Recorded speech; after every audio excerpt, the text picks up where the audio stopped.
सुबह की पहली किरण मंदिर के गर्भगृह के पत्थरों को छू ही रही थी कि पुजारियों की चीखें गूंज उठीं।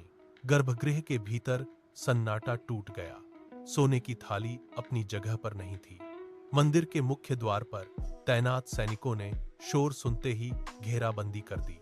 भागते हुए बंधु मोहंती को सैनिकों ने मंदिर की सीढ़ियों के पास दबोच लिया। उसके हाथों में सोने की चमकती थाली कसकर दबी हुई थी। सैनिकों ने उसे जमीन पर पटक दिया। वह संभल पाता उससे पहले ही एक सैनिक ने उसे लात मारी। वे उसे घसीटते हुए मुख्य द्वार से बाहर ले गए। धूल उड़ रही थी और बंधु मोहंती के पैर जमीन पर लकीरें खींच रहे थे। उसने कोई विरोध नहीं किया, बस अपनी भूखी आंखों से थाली को देखा। सैनिकों ने उसे नगर की जेल की ओर खींचना शुरू किया। लोहे के भारी गेट के पास पहुंचते ही उन्होंने उसे फिर से धक्का दिया। वह पत्थरों पर गिरा और उसके हाथ छिल गए। जेल के संतरी ने दरवाजा खोला और उसे अंधेरी कोठरी की ओर धकेल दिया। बाहर की रोशनी धीरे धीरे कम हो रही थी और बंधु मोहंती अब जेल की ठंडी जमीन पर अकेला था। जेल के भारी लोहे के दरवाजे के पीछे अंधेरा घना था। संतरी ने बंधु मोहंती के हाथों में लोहे की भारी जंजीरें लपेट दी।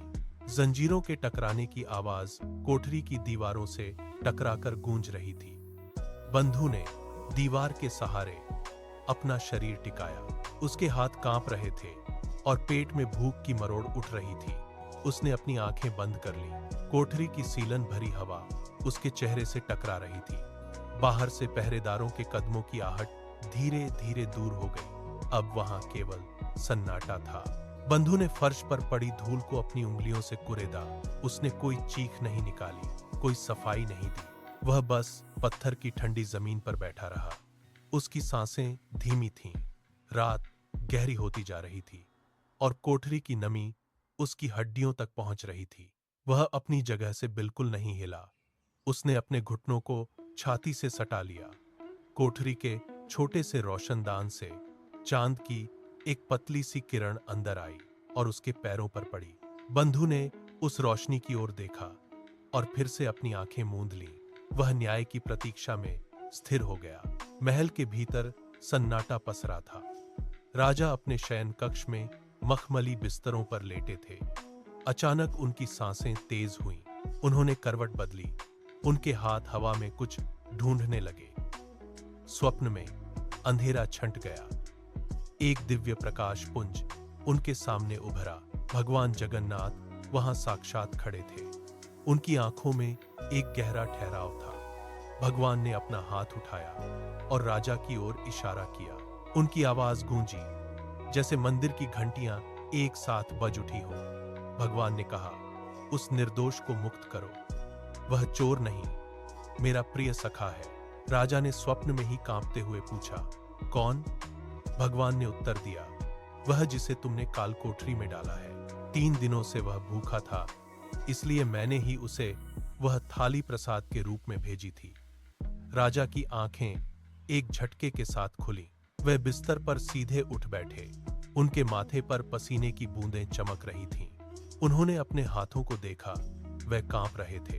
राजा ने तुरंत अपने पास रखी तलवार को एक तरफ फेंका और बिस्तर से नीचे उतरे। उनके पैर ठंडे फर्श पर पड़ते ही वे तेजी से कक्ष के द्वार की ओर बढ़े। राजा गलियारे में दौड़ पड़े। उनके हाथों में जलती हुई मशालें थीं, जिनकी लपटें हवा में तेजी से फड़फड़ा रही थीं। सैनिकों के बूटों की आवाज पत्थर के फर्श पर गूंज उठी। वे सीधे जेल की ओर बढ़े। भारी लकड़ी का दरवाजा जोर से टकराकर खुला। मशाल की रोशनी ने कालकोठरी के अंधेरे को चीर दिया। बंधु मोहंती कोने में दुबका हुआ था। उसने रोशनी देखकर अपनी आंखें सिकोड़ लीं। राजा ने एक कदम आगे बढ़ाया। उनके चेहरे पर पसीना था और सांसें तेज थीं। उन्होंने मशाल नीचे रखी और सीधे बंधु के पास पहुंचे। राजा ने अपने घुटने जमीन पर टिका दिए।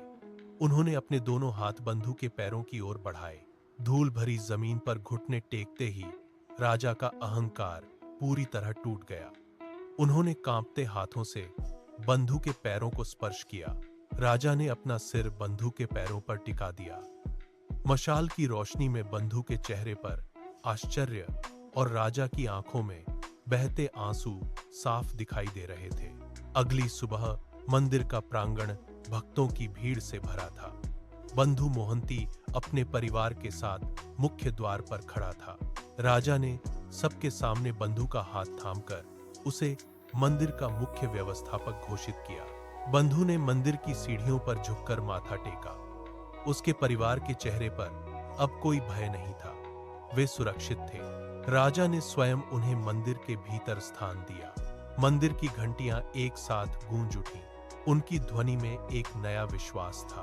बंधु ने हाथ जोड़कर भगवान की प्रतिमा की ओर देखा। यह स्पष्ट था कि भक्त का निस्वार्थ प्रेम ही सबसे बड़ा प्रमाण है। मंदिर का वातावरण अब शांत और पवित्र था। घंटियों की गूंज दूर तक फैल गई।